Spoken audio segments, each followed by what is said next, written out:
Hi வணக்கம் மக்களே, இது நம்மளோட அறிந்து மறியாமல் யூடியூப் சேனல். நான் உங்கள் சண்முகம். நம்ம இன்னைக்கு ஒரு இன்ட்ரெஸ்டிங்கான சயின்ஸ் ஃபேக்ட் தான் பார்க்க போறோங்க. நார்மலா எறும்பு நம்மளை கடிச்சா ஒரு மாதிரி ஒரு பெயின்ஃபுல்லா இருக்கும், அந்த இடம் வலிக்கும். இதுக்கு எல்லாருக்குமே தெரிஞ்ச விஷயம் என்னன்னா, எறும்பு கடிக்கும் போது எறும்பு ஃபார்மிக் ஆசிட் நம்ம உடம்புல இன்ஜெக்ட் பண்ணிடும். அதனால அந்த பர்டிகுலர் பிளேஸ் வலிக்கிட்டு. பட் ஆனால் எறும்பு எப்படி கடிக்குதுன்னு உங்களுக்கு தெரியுமா? வாங்க நம்மளோட இன்ட்ரெஸ்டிங் சயின்ஸ் ஃபேக்ட்ல எறும்பு எப்படி கிடைக்குதுன்னு நான் உங்களுக்கு சொல்றேன் மக்களே. அதுக்கு முன்னாடி என்னோட சேனலை சப்ஸ்கிரைப் பண்ணிக்கங்க, என்னோட வீடியோவை ஃபாலோ பண்ணிக்கோங்க.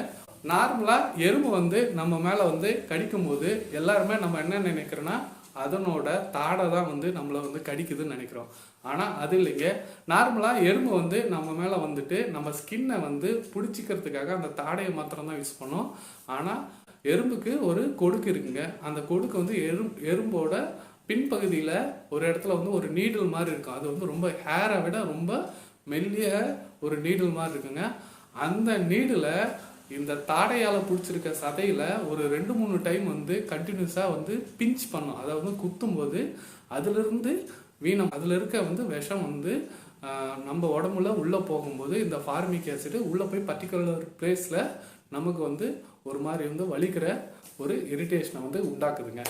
எக்ஸாக்டாக எறும்பு அதனோட வாயால் கடிக்கல, எறும்போட பேக் சைடில் ஒரு சின்னதாக ஒரு நீடில் மாதிரி இருக்குங்க. அது குத்துறதுனால தான் நமக்கு வலிக்குது.